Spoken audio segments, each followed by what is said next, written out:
Kali ini kita kembali bercerita, tapi berceritanya lewat video. Ada yang tahu itu judulnya apa? Ya, bocah sapi yang pemalas. Sudah siap? Yuk kita dengarkan bersama-sama. Bocah sapi yang pemalas. Alkisah, di sebuah desa sederhana di Korea, hiduplah seorang bocah lelaki yang sangat malas bernama Kwang. Kwang, maukah kau pergi dan mengupas kentang untuk ibu?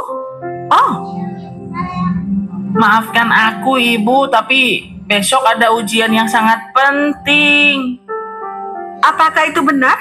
Bukankah besok itu hari libur dan lusa juga hari libur kan? Sebenarnya sekarang ini sedang liburan musim panas kan? Jika ada orang yang meminta bantuan kecil, dia akan berusaha sekuat tenaga untuk tidak melakukannya. Apakah kalian semua ingin makanan ringan dan jus? Ya, Aku mau. aku mau. Jadi, bisakah kalian semua membantuku membuat jus? Aku merasa sakit perut. Aku akan pulang dan minum obat dan kembali setelah 1 jam. Apakah dia melarikan diri karena dia harus memeras beberapa buah? Suatu hari, karena kesal dengan cara putranya, ibunya menyuruh Kwang bekerja sepanjang hari. Kwang membantu ibunya dengan memasak, bersih-bersih, dan pekerjaan yang lainnya. Pada akhirnya, dia sangat muak sehingga dia melarikan diri sebelum ibunya bisa memintanya untuk melakukan tugas yang lain. Kenapa ibu bisa membuatku bekerja sangat keras? Sebaiknya aku bersembunyi di pohon ini. Mungkin ibu mencariku.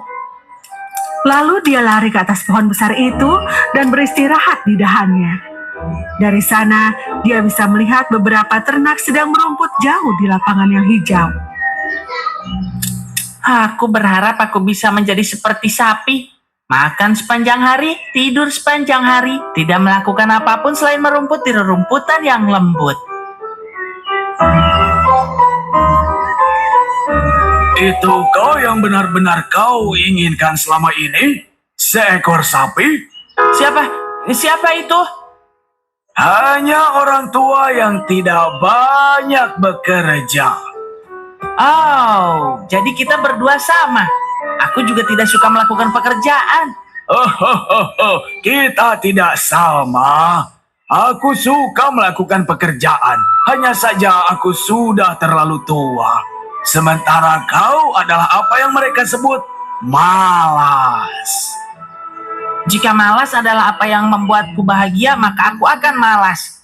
Aku lebih suka menjadi sapi yang mengunyah makanan dan tidak lakukan apapun. Kau pikir sapi itu malas? Mengapa kau tidak menjadi sapi dan rasakan sendiri? Bagaimana aku bisa? Orang tua itu menyeringai lebar kepada Kwang. Itu mudah. Kau bisa berubah menjadi sapi dengan seperti ini.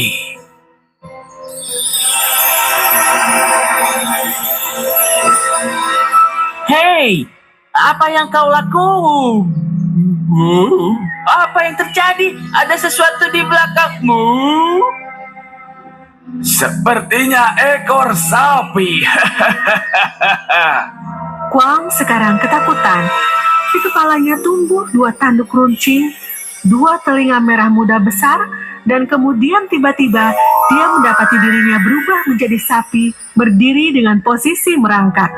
Mu. Bocah konyol. Sudah kubilang ini akan bisa terjadi. Kau hanya tidak percaya padaku. Sang pengembala sapi membawa Kwang pergi ke sebuah peternakan dan menjualnya kepada seorang petani. Ini dia teman. Kau menginginkan seekor sapi untuk pertanianmu kan? Aku punya yang bagus untukmu. Oh tidak, dia menjualku. Baiklah. Terima kasih banyak. Aku akan merawatnya dengan baik. pastikan untuk mengawasinya, karena terkadang ia sedikit malas. Mengatakan itu, si penggembala menepuk Kuang dan lalu meninggalkannya pergi, meninggalkan Kuang yang benar-benar tidak berdaya. Sekarang mari kita lihat apa yang bisa kau lakukan. Kuang mengalami masa-masa sulit di pertanian. Petani segera menyuruhnya bekerja di ladang, dan Kuang yang malang mencoba dengan sia-sia untuk menjelaskan kepada si petani bahwa dia sebenarnya bukanlah sapi.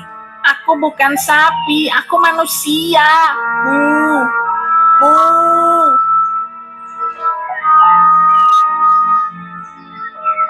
Ini hewan yang berisik. Kuang tidak terbiasa dengan pekerjaan apapun, dan karenanya dia sangat tidak berguna bagi petani. Kau tampaknya tipe yang lemah ya. Aku harus melakukan sesuatu untuk itu. Kuang menatap petani itu dengan ketakutan. Dia pikir dia akan dihukum karena dia tidak bekerja keras. Oh tidak, bagaimana jika dia mencambukku atau membuatku kelaparan? Oh, kenapa aku menjadi seperti ini? Dia mendengar langkah kaki petani itu kembali dan dia mulai gemetar. Oh tidak, oh tidak. Ini dia. Ini sebenarnya adalah pakan terbaik yang aku dapatkan. Aku akan memberimu 1 barel buah nanti. Kau sudah bekerja dengan baik, jadi mari kita kembali ke gudang. Kuang tersentuh.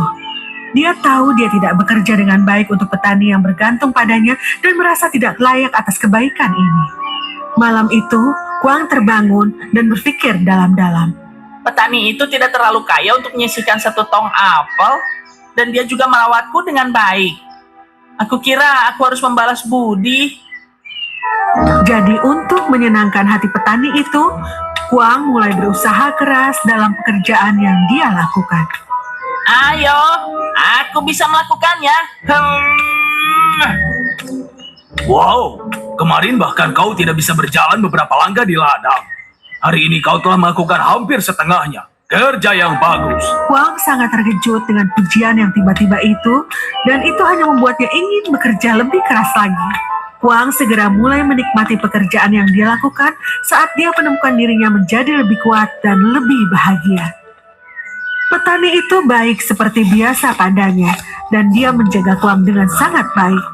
Tapi seiring berjalannya waktu, Kuang mulai menyadari bahwa seekor sapi melakukan lebih dari yang dia bayangkan.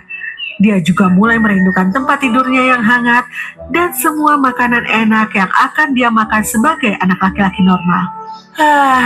Bagaimana bisa aku begitu bodoh dan malas? Ibu pasti sangat lelah bekerja seharian. Itu sebagian adalah kesalahanku karena tidak mau membantunya. Jika aku ada di sana sekarang, aku akan melakukan semua yang dia minta dariku. Ketika dia tertidur, dia mendengar suara si penggembala tertawa dalam mimpinya.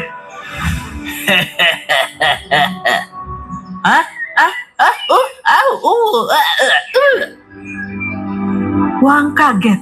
Dia melihat sekeliling untuk menemukan dirinya, bukan di gudang kayu petani, tetapi di bawah pohon di mana dia bertemu dengan penggembala sapi yang aneh. 2 tangan, 2 kaki, dan tidak ada ekor. Apakah semuanya benar-benar mimpi? Wupi! Dia bergegas kembali ke rumah dan diam-diam menyelinap ke dalam untuk melihat ibunya yang sedang tidur. Dia merasa menyesal melihatnya dan membuat keputusan tegas untuk bekerja keras dan langsung pergi tidur. Keesokan paginya, ketika ibu Kuang terbangun, sang ibu keluar dari kamar dan melihat rumahnya sudah bersih. Ada apa ini sebenarnya? Ibu, kemarilah dan ayo sarapan. Ibu Kuang sangat terkejut, sehingga dia berdiri menatap putranya dengan terpana. Bagaimana mungkin anakku bekerja? Kuang, apa kau baik-baik saja? Dan kemana kau pergi tadi malam? Aku baru saja pergi ke rumah teman, Ibu. Aku minta maaf atas apa yang telah aku lakukan, Bu. Atau sebenarnya atas apa yang belum aku lakukan. Sepertinya itu lebih masuk akal. Dengar, aku tahu betapa kerasnya kau bekerja dan aku tidak pernah membantu ibu. Jadi mulai hari ini dan seterusnya, aku tidak akan malas lagi. Sesuai dengan kata-katanya, dan karena ibunya sangat terkejut, Kuang muda mulai bekerja sangat keras. Dia melakukan semua pekerjaan yang diminta oleh ibunya dan segera orang-orang mulai lupa bahwa dia pernah malas. Kuang sekarang adalah seorang anak yang bahagia dan pekerja keras yang telah belajar bahwa semakin keras bekerja untuk sesuatu, semakin besar perasaan pencapaiannya. Buka mulutnya untuk menjawab pertanyaan. Tadi kita sudah mendengar cerita tentang apa? Malas. Sapi yang malas. Bocah sapi yang pemalas. Ada anak laki-laki yang tidak mau membantu ibunya, tidak mau bekerja keras. Akhirnya saat dia disuruh membantu, dia kabur, lari, ngumpet di mana dia? Di pohon. Dia bersantai, tahu-tahu dia tiduran. Iya, tapi sebelum tidur dia bilang apa? Dia lihat apa tadi? Sapi sedang makan. Apa yang dia bilang? Yang anak laki-laki itu bilang, andaikan aku seperti sapi, kerjaannya cuman makan, tidur. Akhirnya dia bermimpi menjadi sapi. Setelah dia jadi sapi, apa yang dia lakukan? Harus bekerja keras ya. Dia akhirnya capek, dia sadar, oh iya, ternyata menjadi sapi itu lebih berat karena harus apa? Banyak pekerjaan yang harus dilakukan. Tadi ngapain dia? Membajak sawah, bantuin Pak Tani. Akhirnya dia tersadar. Terus bangun. Ternyata itu cuman mimpi. Habis itu dia ngapain? Lari kemana? Pulang ke rumah. Pagi harinya dia ngapain? Bersih-bersih. Terus nyiapin makanan. Pas ibunya bangun, ibunya kaget, terkejut. Apakah kamu benar anakku? Kok kamu jadi sangat rajin? Ya. Setelah itu, anak laki-laki itu hidup dengan baik dan bekerja keras. Apa yang bisa kita ambil dari cerita ini? Ayo, tidak boleh malas-malasan. Terus harus saling membantu dan harus bekerja keras.